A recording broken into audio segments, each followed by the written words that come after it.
Podcast with Tek and Prem.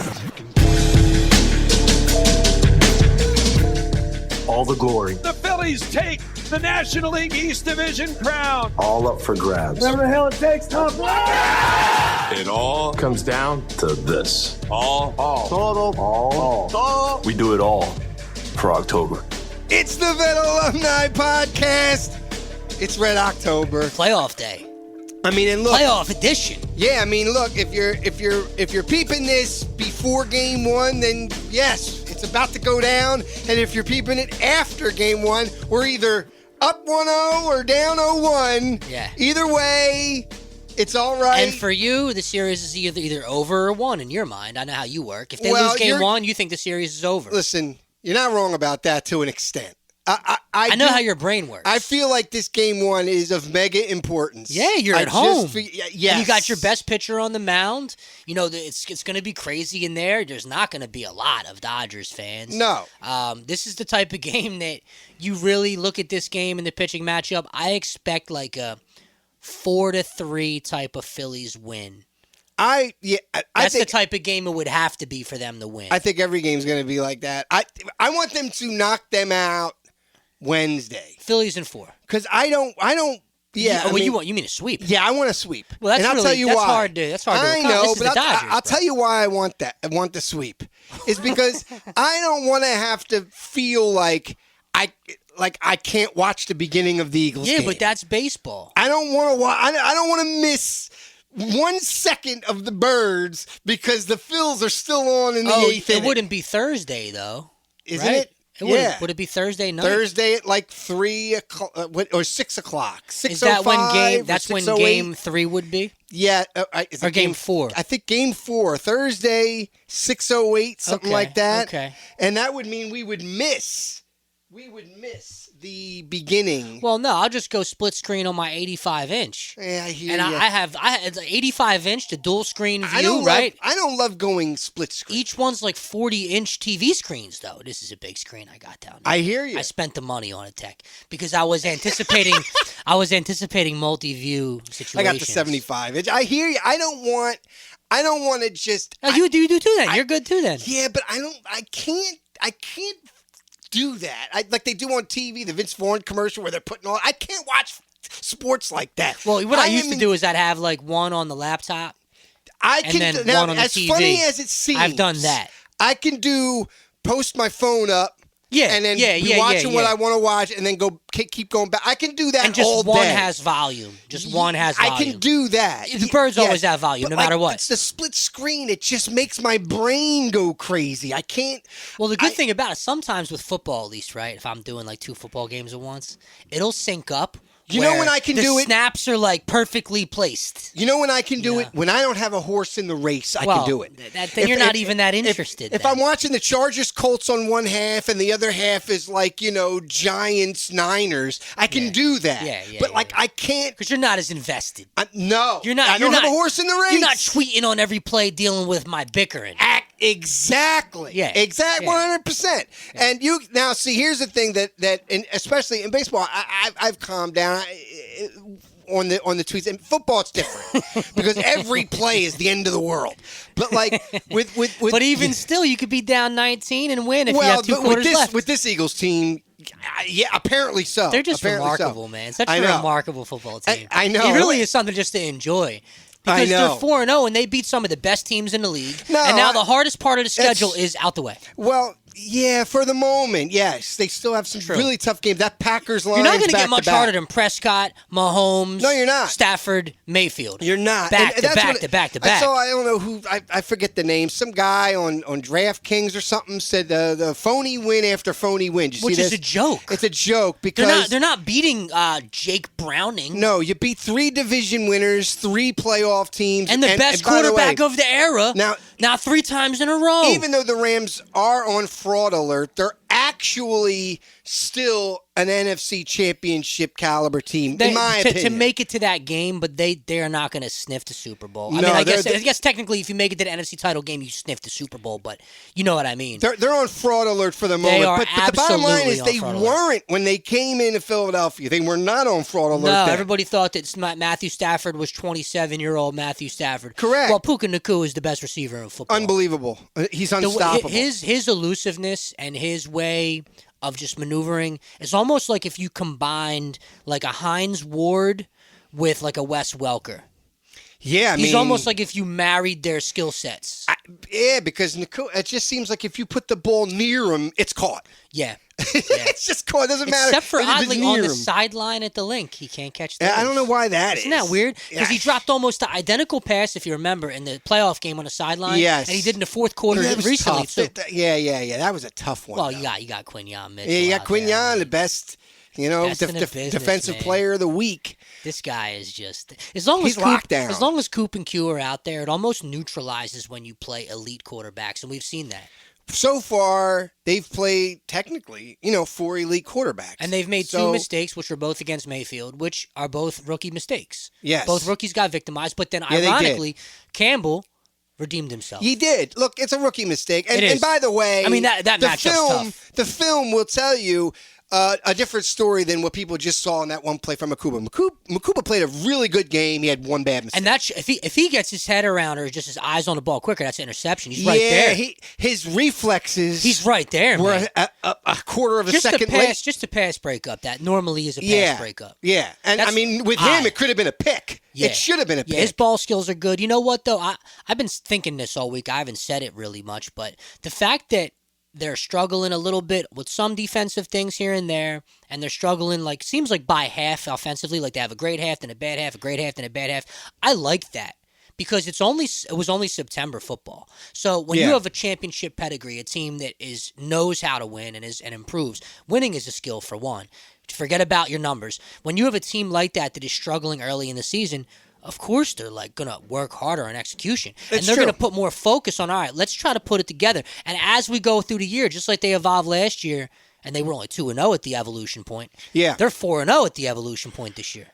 True. So I think that carries weight, man, because It winning does. is a skill. Just winning. It don't matter how you do it. And they have a chance, at home, against a decent team here. A decent team with some scary aspects to it. Yeah, an above-average defense with an average offense. Yeah, I think he's a tremendous young quarterback, but he's still got some flaws in his game. He throws picks. There will be a pick this week. There should be a pick this week. There will be a pick He does. He presses, especially when he's down. He presses a little bit. But I like Bo Nix.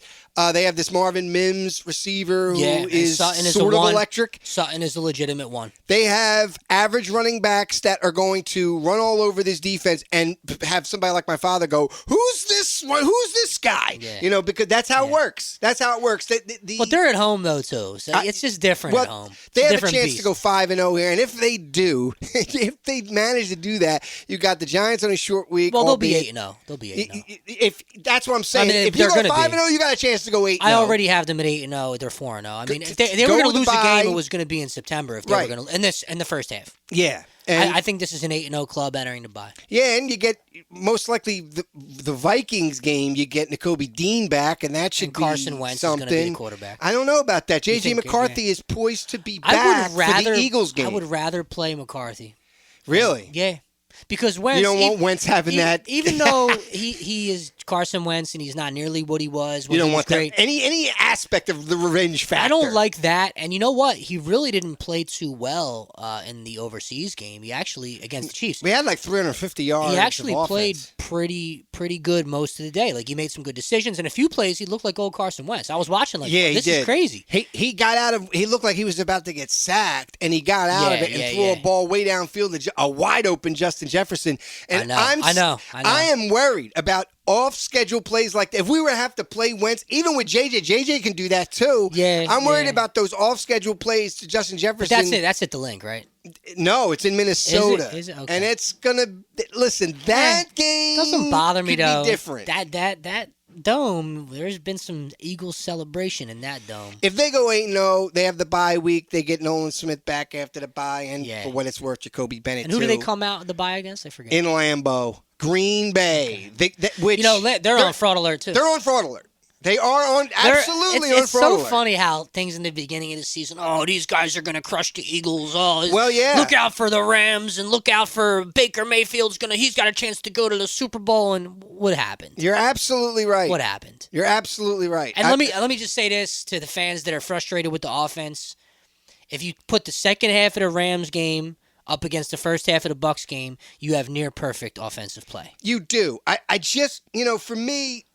And this comes down to, for me, it's still a play calling thing. It's not all on Patullo. No, it's on the players too. But they're first of all, our offensive line, it's not the same. Our blocking and protection is not the same. Landon Dickerson is the 48th ranked at his position on Pro Football Focus. Yeah. That's why Saquon has no room. Yeah, and right now, last year they were going back and forth between the Lions and Eagles. It was 1 and 2. For the entire year, ranking of the offensive line. This year, they're not even a top 10 unit. They should be running. They should be running off tackle more. They should mix up the, maybe throw out of the under center formations more and run out of the shotgun formations more. I really what I loved about the Bucs game. The reason they won the game is because of the red zone creativity. Without that in the first half, you don't win that game. The funny thing is about both sides of the ball for the Eagles. They're number 2. In red zone defense in the NFL. That's how they're winning games, and they're number 1 in red zone offense. And that leads me to another point. That's how they're winning their games. People that are upset about yardage. If you have a team that always scores touchdowns in the red zone, your defense always forces field goals. Yeah. You don't turn the ball over but one time all season, and you force turnovers. The yards don't really matter because really. It's quality over quantity with this club. Yeah, because what are they? They're like 11 for 11, I think, red zone. I've never seen anything like it. Yeah, half of them are tush-push, but it doesn't matter. It doesn't matter. You're scoring. And by the way, you're scoring. I'm watching that Niners-Rams game. Oh, yeah. And how could you not? 4th and 1 for the game. I know. For the Eagles, it's automatic. That's a philosophy thing. And they're just going to run it up the middle and get stuffed. That's it doesn't make sense. And the run, it was such a poorly designed run. It's like what the Eagles do on first down. Every first down is like the Eagles do that poorly designed run up the middle. Yeah, but last year that was working, and this year it's not because of the O-line. But the thing is, when it's not working consistently, the Eagles still do it, and it's like it's not. Well, you have to keep a defense honest though too. You have to keep the threat of giving it to Saquon. He could break it any time. Do something different in the run game. I agree with you. And I want to see counters. They waited too long, and when they did do like a halfback toss, when they did do the toss.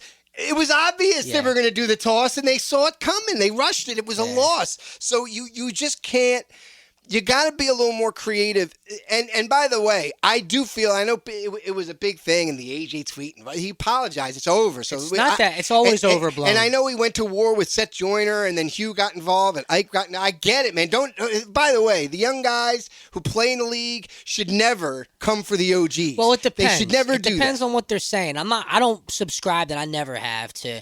An elder just deserves respect no matter what. It's one thing if it's like an elder from a different organization. If it's like an Eagles Hall of Famer, just let them live. Yeah. Let them say what they're going to say. Well, an Eagles Hall of Famer that never won a ring, and AJ is a defending Super Bowl champion, so I kind of get the attitude. I get it. But for the most part, somebody like Seth has been, in the last 2 years, completely turned around with his attitude. It's also important to note, and by the way, AJ should have tweeted, by the way. That was the mistake I disagree, and I'll tell you why. All right?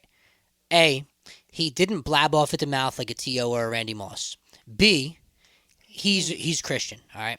And what he put up was a gospel verse. I understand. So everybody wants to jump on it because of the timing and what the verse actually said. But when you look at the context, you have to understand the context. And Rob Motti, who is also Christian, he went into a deep breakdown of that on his Facebook. I understand. So I'm getting at I have no problems with a guy posting a Bible verse because he's recoiling from a challenging day. But it was the day. timing, and he even admitted it was out of frustration. It wasn't meant at any one person, which I don't really believe, but he's going to say that, and that's fine.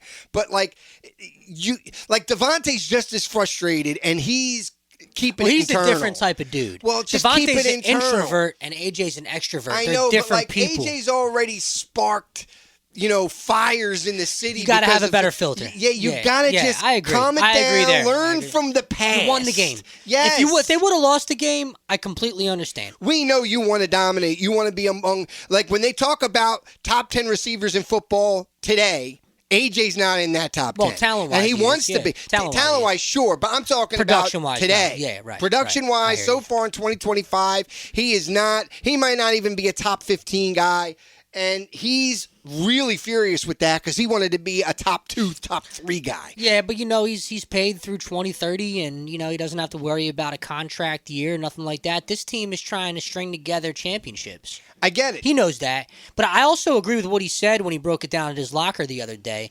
He said, when we can't get going, I can help us get going. Everybody understands that. It makes a lot of sense because if you get AJ going early, guess who's going to have open running lanes? But they You know what I mean? The safety can't come down to Saquon if AJ is a real threat early. What I hated was in the fourth quarter was you kind of needed a big first down on 2 different drives there at the end. And you forced the ball to AJ. You've forced it to him when it wasn't there. It was never there. Yeah. And if you look at the film, it's like, how could he? Well, some of them would have been there. It's almost the equivalent to a throwaway. Some of them would have been there if Jalen timed to throw a little better, and a couple of them were just missed throws. Yeah, that and on the sidelines they were missed throws because he would have had room down the sideline on one. And there was a couple, and this is why you also, I get it because I've heard both arguments, but there's a reason for why if you watch the film, it looks, especially in the second half, where AJ and Devontae's not off the hook for this, where it looks like they don't finish their routes. They start off and then they end up looking like they're jogging. They miss block assignments. Right. And part of that, and I got to be real with you, there's a human factor here where if you're spending, a half hour, 40 minutes into a game, running your route, getting to the top, and when you turn, you expect the ball to be there. It's supposed to be there at that moment. And when you look, and the quarterback still has the ball in his hands, well, that's a scramble drill in your mind because your route's over. When that's happening continuously throughout the game, and you keep telling your quarterback in that hole, look for me.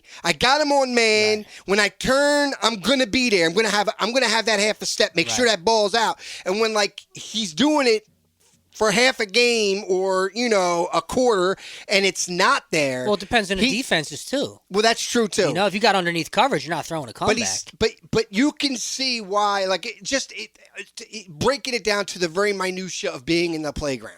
If you do it all day and your guy's not throwing you the ball, there's a frustration element to where it's like, well, now I'm not finishing this route then. Because I know he's not going to have that ball. Professionals don't think that way. I know they're not supposed to. And the ball is still there sometimes. They still against the Rams. That was huge. It was a against huge the Rams, but in this last game against the Bucs, especially in that I'm going fourth quarter, not even just the third. In that fourth quarter, when some passes were forced, it felt like those passes were forced because of something that was said in the huddle, where he's like, "Yo, look for me, I got him. Well, I hear where you're coming from, but there's another coin to it, another side of the coin to it. You're looking at just from the offensive perspective. You're also in Tampa against the top Bulls defense. Benjamin Morrison against a really good defense. Yeah, Benjamin Morrison, if you remember, pre-draft, I brought him up as a guy who I read from multiple scouts called him the best cornerback in the nation who won't be drafted in the first round because of injury coming out of Notre Dame. He went in the second round to Tampa.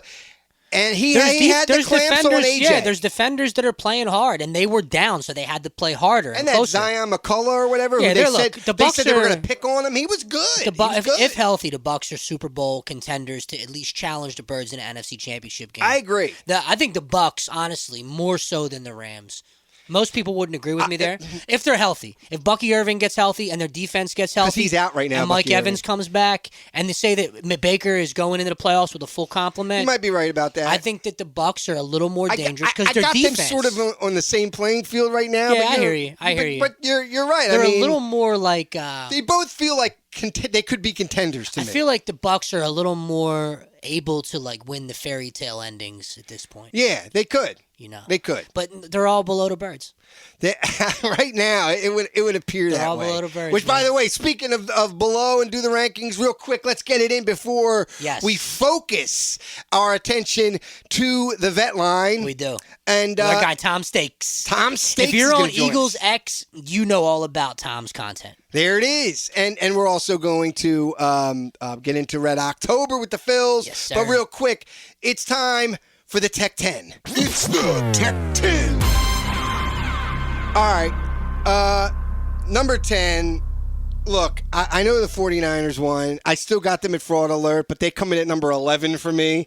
So Oh, you're doing a 10A, 10B.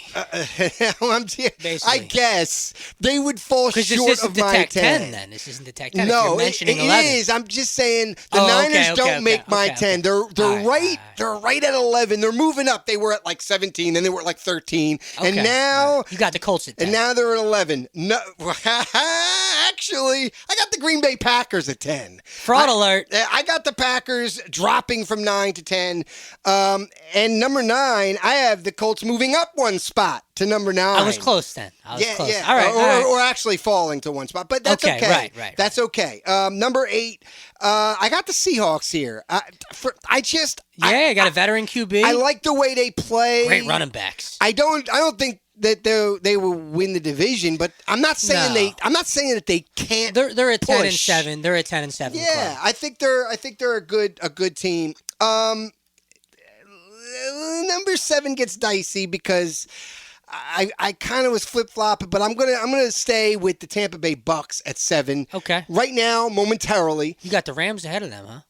I do only and I It's get, interesting. I get that they lost, but They lost to Mac Jones. I know they did. Hey, Mac Jones looks pretty good. He did. I'm not gonna lie. Well, with the right infrastructure, he will look good. I got the Rams on fraud alert, but number 6 You got the Rams. breaking into the 10, and they landed 6.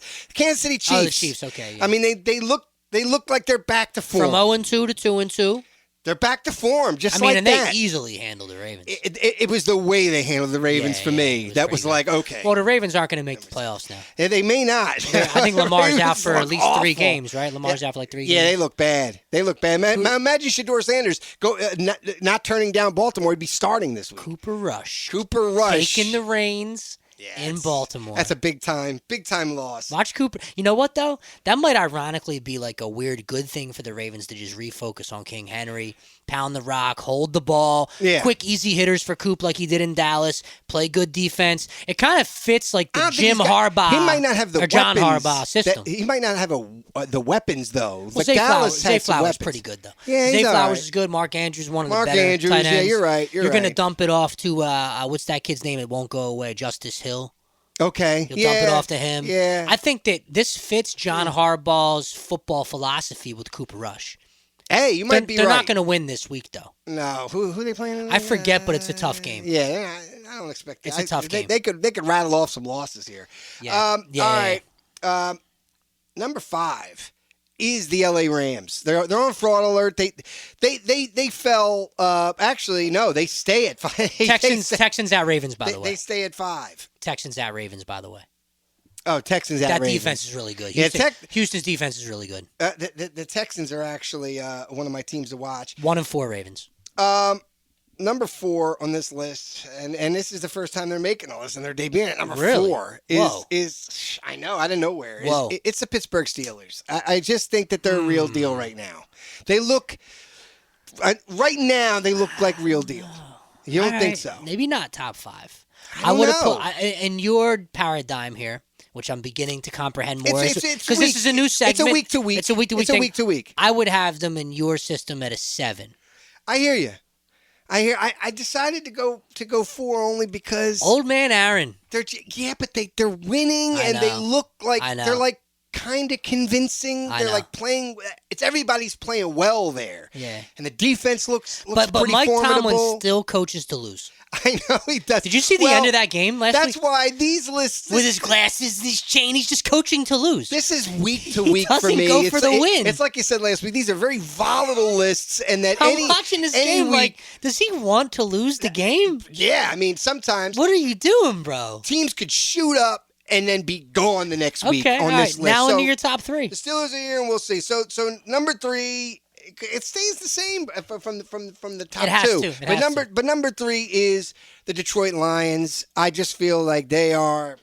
I'm going to say I think they're the NFC Championship team that we would face if we were to make it there. Probably in Philly though at this point. Well, that would be a big break. Yeah. Because they still got to play the Packers again, just like we do. And we got to play Detroit at home. We get them at home this year. That's going to be a good. Jared Goff, to me, he's always not going to be a big game quarterback.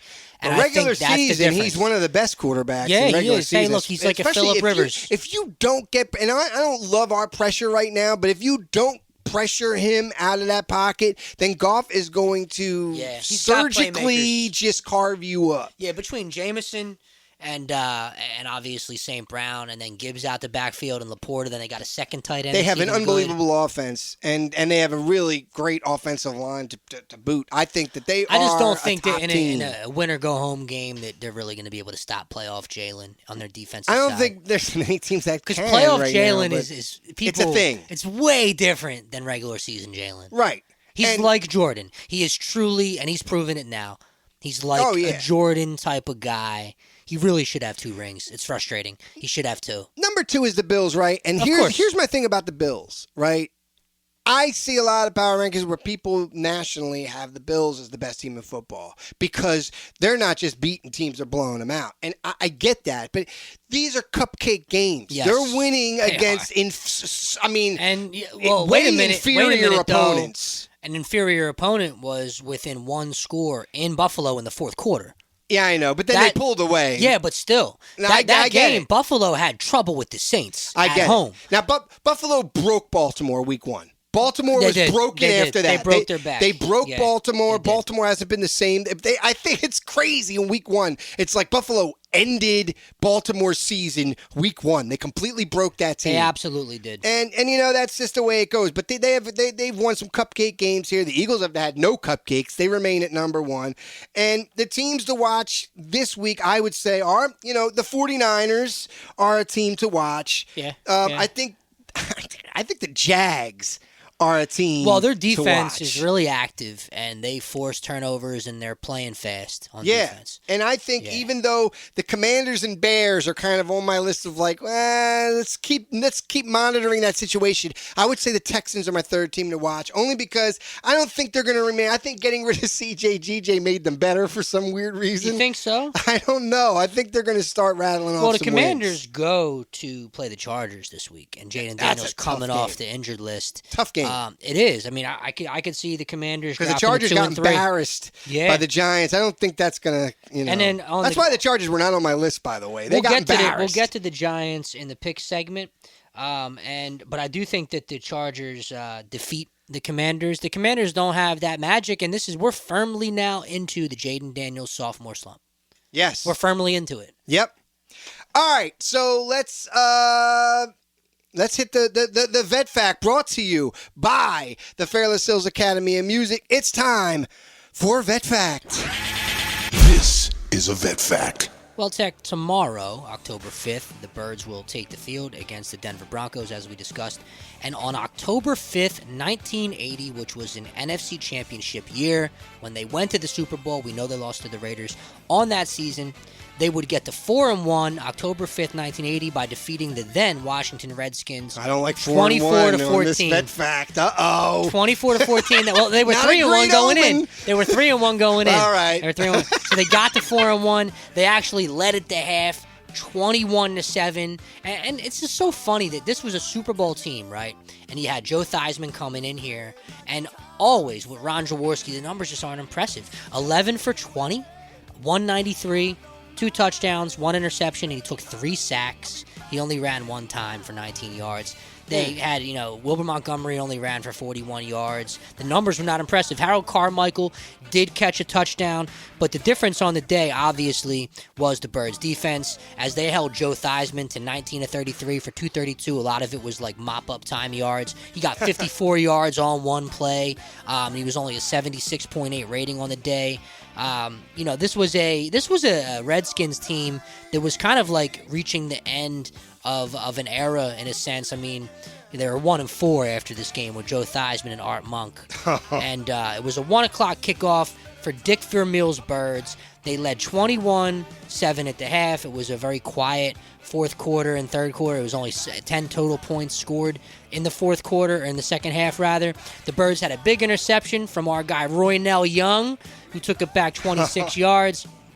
And a classic NFC East game, 24-14. That just feels like an NFC East score in those games. The Birds in 1980, in a Super Bowl appearing season, would get to 4-1. There it is. Real quick, the Phils. Where are you at? Phils in 4. Phils in 4. That's where you're at with this series. That's where I'm at. So, dating back to 1983, the Phils have beat the Dodgers in 3 straight playoff series.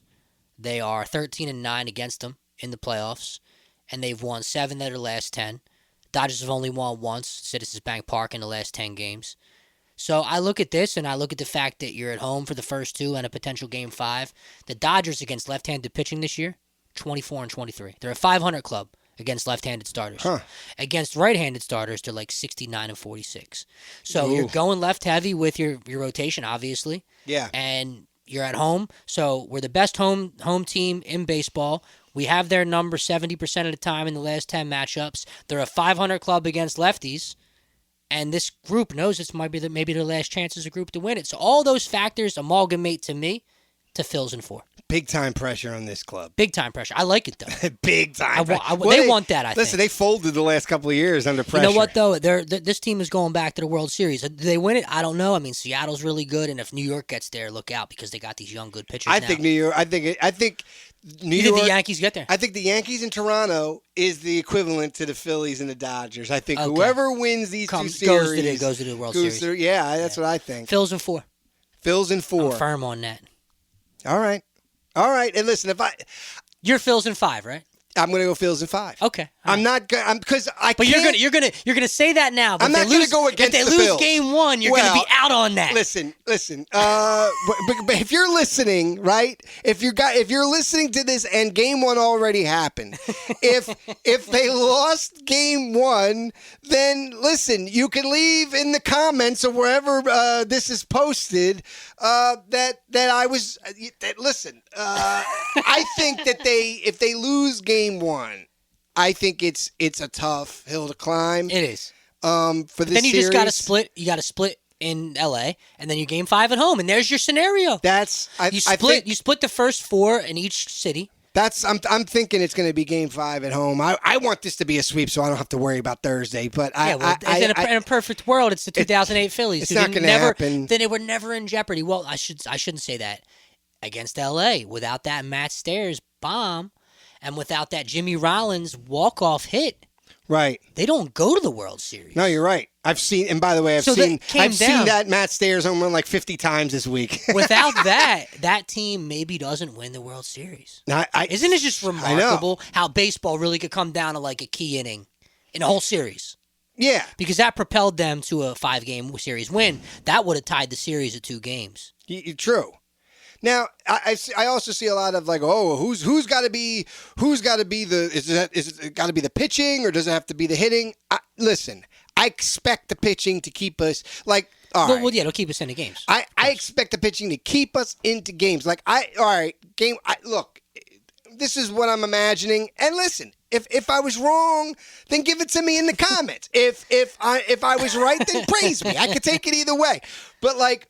I expect the Phillies to get like 1 hit through 5 innings on the Dodgers against Ohtani, and I expect the Dodgers to score like 3 runs off Sanchez. Okay, and that's not a terrible thing. I like if the Phillies, they've proven it all year. I mean, they're the number 1 team after the 7th inning in scoring runs. So like if they can get to the 7th inning like 3-0, 3-1, down 2 or 3 runs, it's not the end of the world. Okay, they'll have a good chance. But like the starting pitching, I fully expect them to keep the offense in the game. This is all about the offense. And if I had to put an X factor on anybody within the lineup, it's on Bryce Harper. 1,000% on Bryce Harper. He's got an 1150 OPS gas in the postseason. Right. He is the X factor here. He's hitting like 324 in the postseason. Yeah, I know he's battled through injuries this year, and he hadn't played a full season. He never does. But like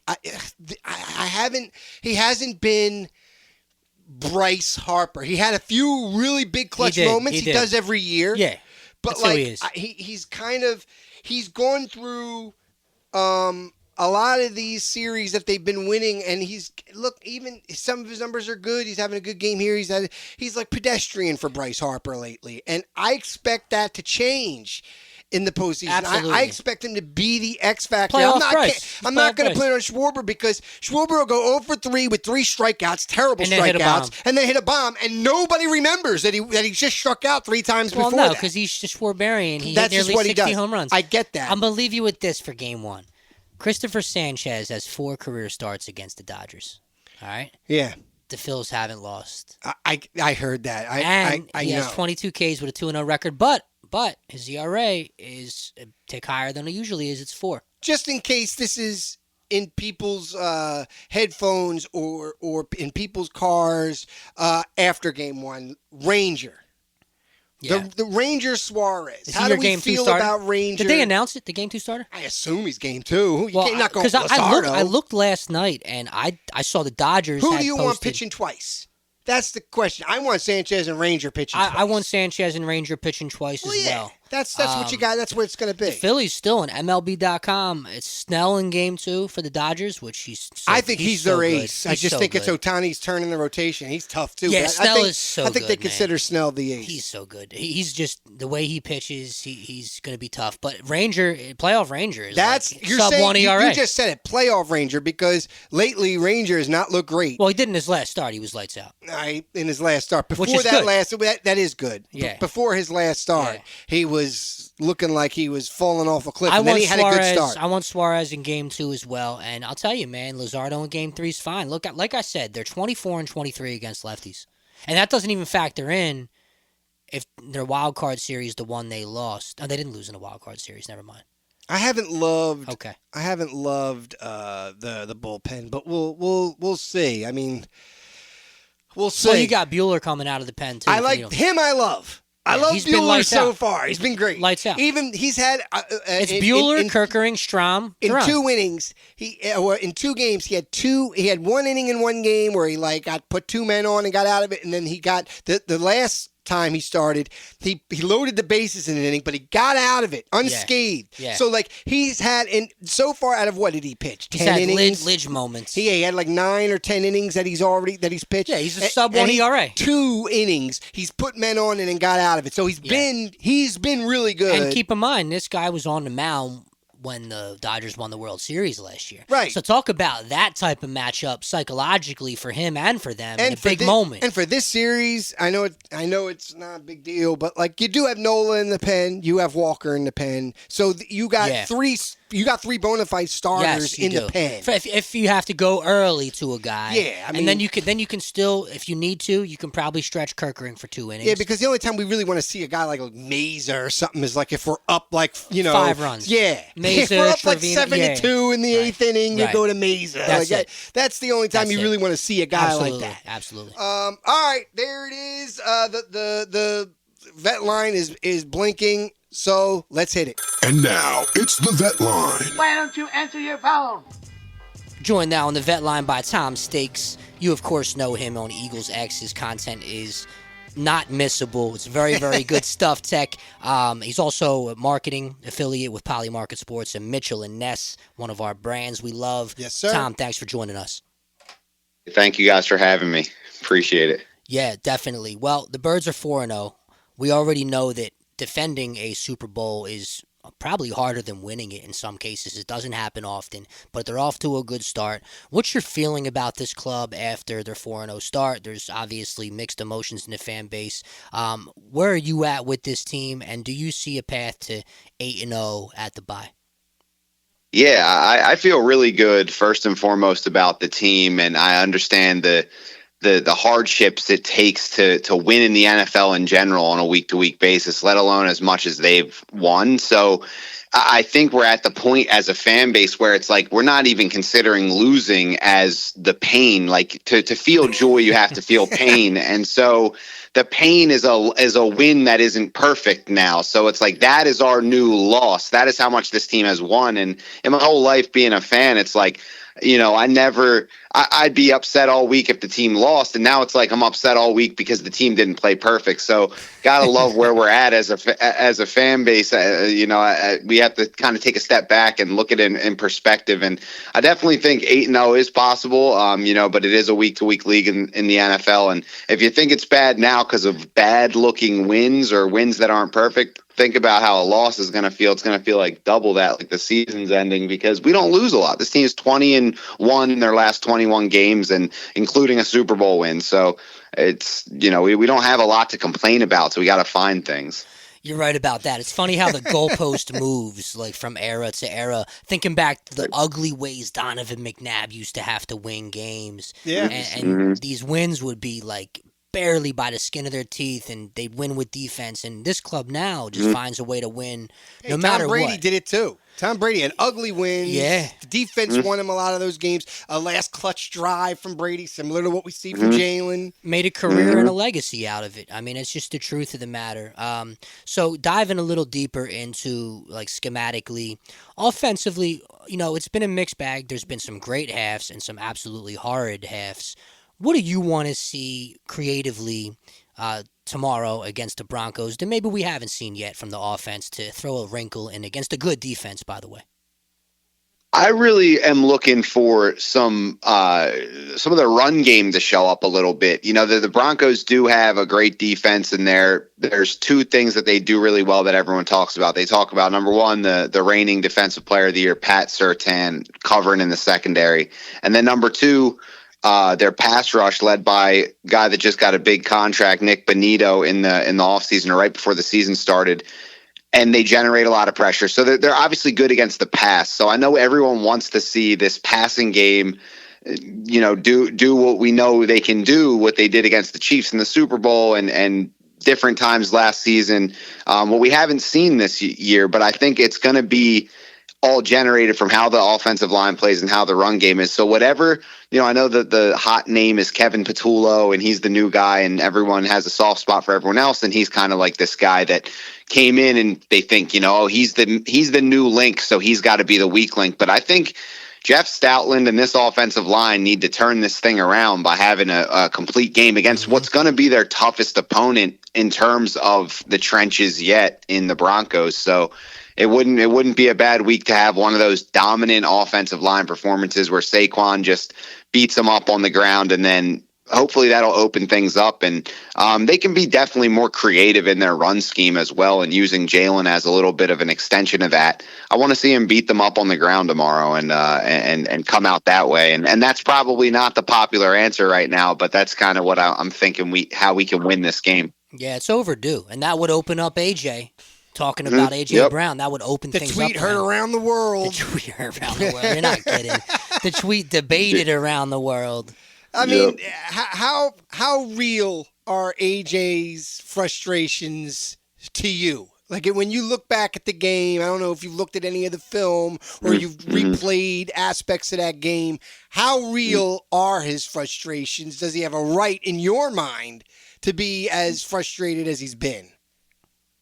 I just think that's how he is. I think that's how he's wired. I think a lot of people speculate on, he wants to be in an offense that does this and that. But, he's put up big numbers, and he's just always saying, striving for more is his satisfaction. It's like he said it after the Super Bowl in that post that he put up on Instagram, like, he kind of let the Super Bowl soak in and realized he's not really satisfied. He's more obsessed with the journey and the process and getting better. So I even think after a game where, say he comes out, he has like, a nice game, but then at the end of the game, he has some plays where he could have liked back and wanted to do better on those plays. So I think he's always going to find something. Now, I do think that this is an extreme where he's not really been the usual dominant receiver that we've seen, and whether that's by design or whether that's how things have played out because of what the defense is giving us, or whether that's just a lack of execution. I think there's always something burning in him that wants to get better. But I don't think it means we need to fire people and change tons of things and he wants to be traded, anything like that. So I think that part of it is overblown, but I think he's always going to want to get better, and that's why we love him, and that's why he's so great. It's that inner excellence, Tek. Yeah. It's that inner excellence. I agree. Did you read the book?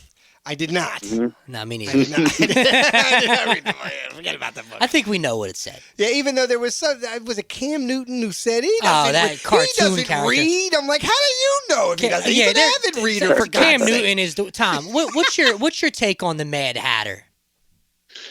Cam Newton, I think he's just one of I try to give it.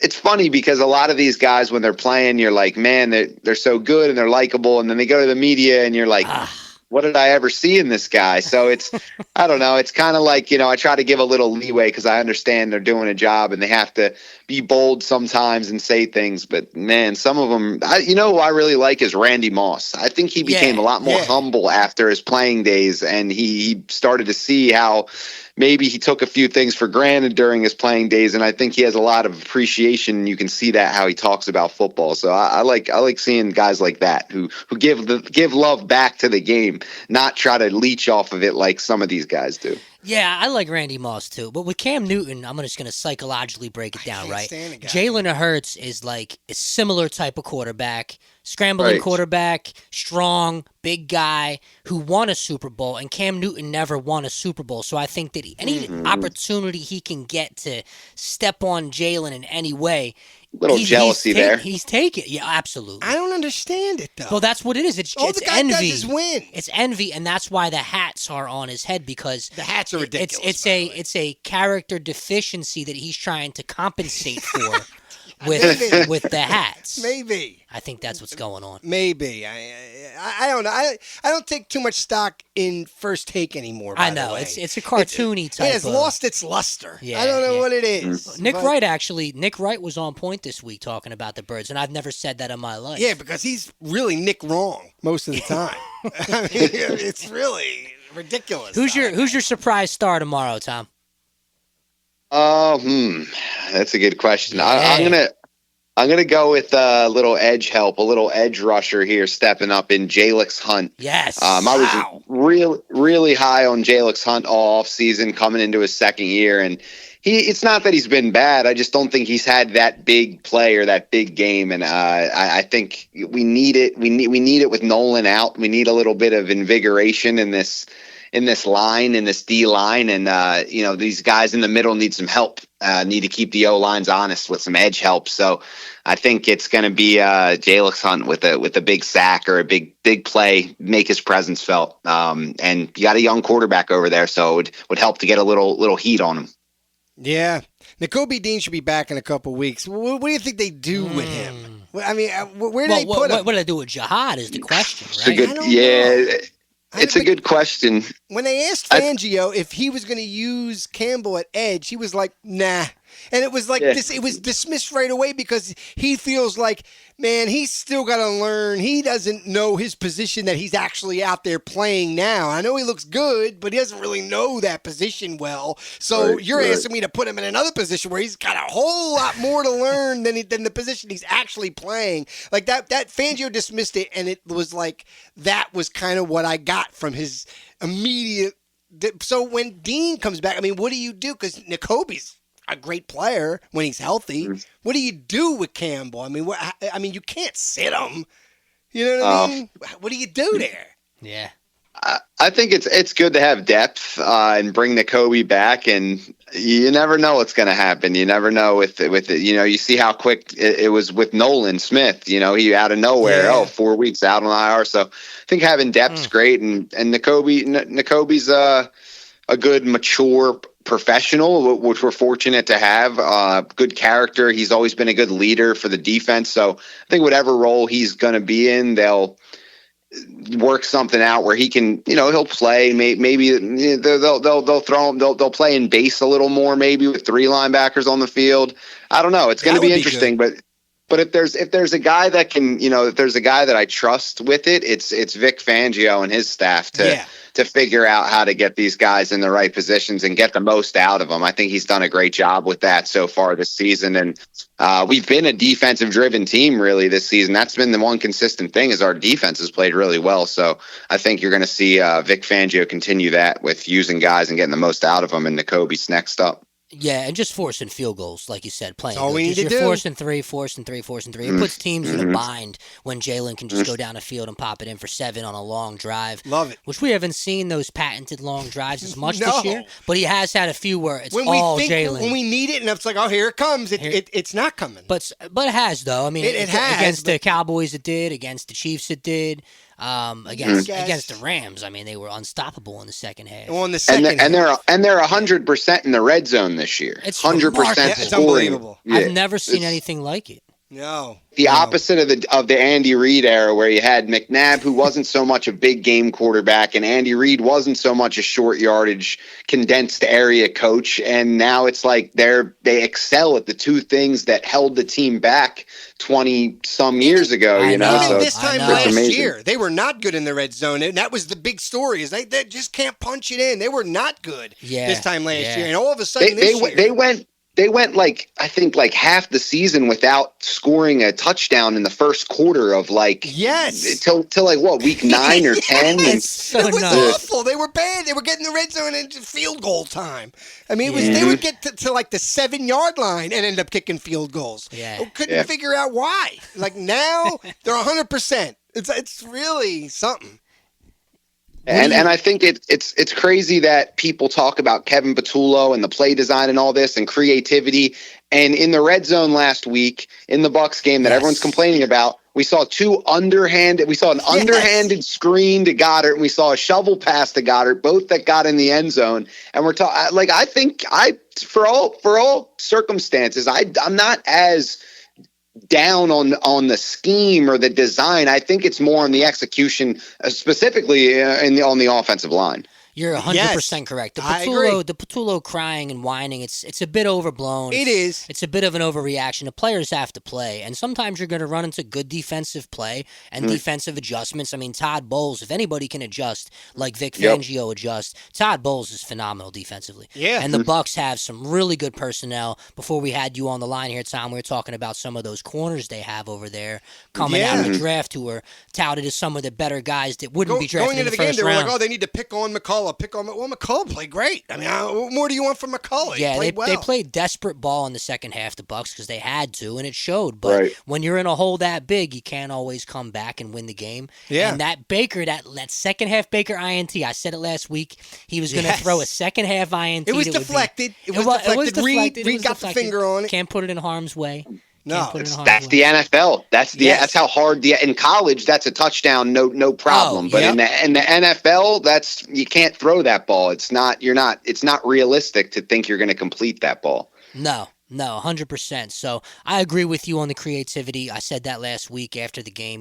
We just saw first half offense with creative, drawn up plays that we really have never seen from this regime. Right. From this regime. Plays that you you wanted to see those before, you didn't see them. Right. And then all of a sudden they pull it out, and they do it twice because I guess they got the same look from the defense, and they're like, oh, they're giving us the same look, let's just do it again. And they did it twice. I mean, it worked. It was amazing. It's really, because the defense is not expecting that. Sent shock waves. I called that last week as well. You did, but a little different, but little yes, different. But the same idea is that run it. Fake the tush push and do something out of it, and it'll go, and it did. So now you're giving the entire league something to think about every time you line up for that tush push, even in an obvious situation like that was. Yeah. So it's something. Tom, what do you got tomorrow score-wise for this one? Score-wise, oh man, I'll take the Eagles 27 to. I'll say 27-17 Eagles win by 10. I mean, I don't know how it's done, but they just keep doing it, and they do they accomplish the first 11-game win streak in franchise history. That is just remarkable, man. Wow. Yeah. I'm actually close. I have 27-16 I put on our X account this week. What about you, Tek? There you go. Yeah. The same score I've done now for this is 4 consecutive weeks of 27-23. I have them scoring 27 points every game. You have the Broncos at the link scoring more points than Dak Prescott. Listen. I can't. All right. Hey, I actually thought that was the one game I thought the Eagles were going to put up 31. Yeah, and if they would have, yeah. everyone would have felt a little better about the Birds coming out of that game. They would have scored just once in that second half. But listen, 4th consecutive week, same score, 27-23. There it is, and we all think the Birds get to 5-0. We've been on the line with Tom Stakes. That is not steaks like you eat. That is steak like staking a bet. Yes. TOMSTAKES. Tom, thanks for joining us, and hopefully next time we catch up, we're talking about a return to the Super Bowl. Yeah. Heck yeah. Appreciate you guys for having me, and go Birds, man. Let's get this dub. That's Tom Stakes on the Vet Line. Yes, sir. We got picks. We sure do. And just so you know, Red October. That's what this is all about. Back. It's back. It's back. Crazy. Regardless if you're listening to this before or after Game 1, whether it's 1-0 or 0-1. Whole series to go. If it's 0-1, it's not the end of the world. All right, you might see my tweets reflect like it's the end of the world, but it's really it's really not. And deep down, I know it's not. Okay, I'm just in the moment, and you're upset. I'm an in the moment emotional tweeter when it comes to these. Games. And I've learned to teams. ease up on the bickering sometimes. I'm in the moment. So and by the way, it's scheduled to change. I'll admit if I make a bold statement in the 6th inning and it proves in the 9th that I am wrong, I'll say I was wrong. Okay. I love being wrong. Just none of the do me a favor for my personal emotional stability. Do me a favor and don't put up in the 2nd inning this is a loss if it's 2-0. Okay, just don't do it. Nick Picone does it. I love when he does it too, by the way, because he's like, it's an L. I know he's being sarcastic. The Broncos will go up 7-0. This is a loss. No, I've learned, by the way. All right, with the Birds, you've learned when a bit. When it's 7-0, I expect all teams to go up 7-0, and I just, even though it hasn't it been doesn't happening. always happen. No, I think it happened in Dallas, and that was it. But, I expect. And then Jalen was just like that. I expect it to happen, and it hasn't happened. But, okay. If the Phillies go down, I've already said, so I'm not going to jump off the bridge. You might not even see one tweet from me until the 6th inning. Okay, that's to be seen. Yeah, that's, by the way, yes, that is obviously TBD. But I expect the Phillies to not do much and the Dodgers to put up 3 runs. So yeah, I think you're about right. I think if the Phils win, it's 4-3, 5-3. Yeah. I think it's like that. Until the 6th or 7th inning, I expect the Phillies offense to be relatively pedestrian, and I expect the Dodgers to have put up some runs. Can I tell you, though, Sanchez. what terrifies me, Tek, about this series? The only thing that I'm kind of terrified about. What is that? All right. 7th inning, right? Top of the 7th. Phils are up 3-2. Oh, boy. In comes Orion Kerkering. He's my wild card in all this. It's my only thing I can say about this series that kind of terrifies me. Just postseason in general for me. Strom, no. Duran, no. I trust those guys. Even Buehler, no, because he's a World Series champion. But Kerkering coming in with that something about his facial expressions, they mess with my confidence. As soon as he makes one little mistake, he's in his head, it's and tough, it's over. Man. Yeah, and Thompson has no choice but to keep him in. I hope I'm proven wrong. Much like you say, you hope you get proven wrong sometimes. Oh, yeah. I hope I'm proven wrong by Ryan when Kerkering I say up in the 6th inning, up the 1-2-3 inning by the offense, this is a loss. If I say that, if I type 0-1, I want to be wrong so bad. I want to be wrong. Oh, yeah. I pray that I'm going to be wrong. Look, if it's a 1-run game going to the bottom of the 9th at the bank against Dodgers pen, I honestly like our chances to come back. Make me either delete my tweet or admit that I was wrong. Well, now deleting it, you can't even really do that without being caught because it'll say this post was deleted by the office. That's true. Then you're even you look worse. Yes, especially if somebody comments and with the quote, if they quote it, and it's deleted, it says that. Yeah, that's when it pops up. It looks terrible. AJ Brown knows all about it. Yeah, yes he does. Yes he does. All right, let's hit the picks. It's time for Prem's Picks.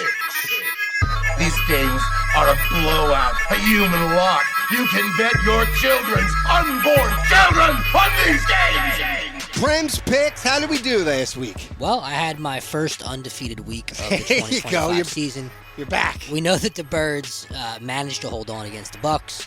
The Texans beat the Titans, which is AFC South matchups are always kind of tricky games.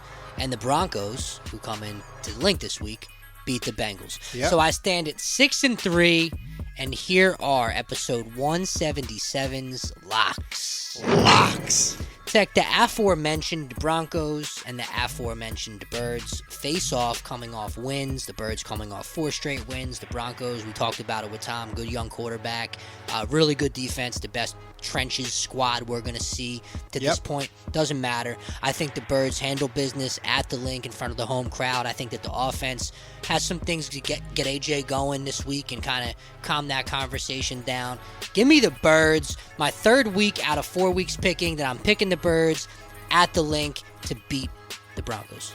There it is. Lock. We talked earlier about the Chargers and the Commanders, and this week, by the way, Tek, is the NFC East special.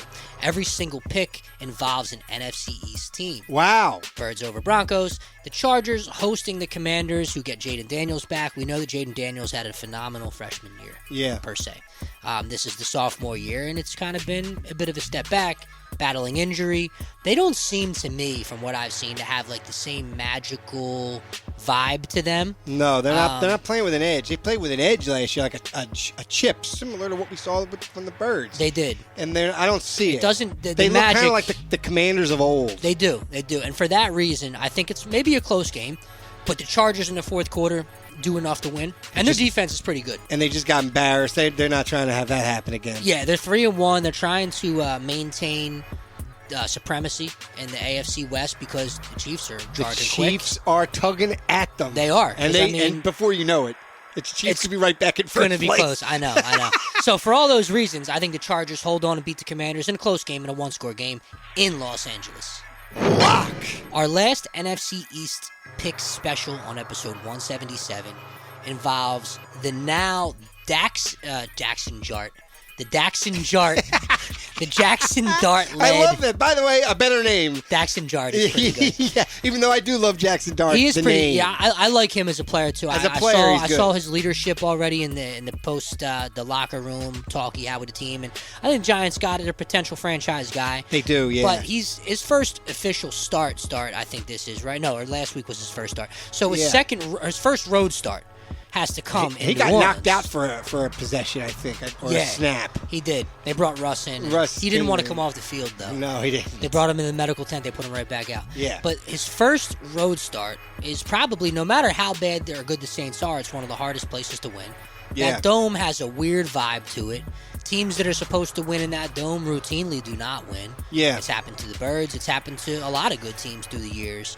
I think the Saints are going to do what they need to do at home to get their first win. They're 0-4, and they've been really close to winning a couple of their games. Okay. They're 0-4. They're desperate. They're at home. That city loves their football team no matter what. It's going to be a sellout. It always is. Loud. Yes, does this kid Jackson Dart look like the real deal? Potentially. I like their new running back, Scatterboo. He's pretty dynamic as well. Good. Looks really good, and they have some good defenders here and there. But I think the Saints just do enough to get the win at home. There'll be some weird plays. I think Dart turns the ball over once or twice against their defense.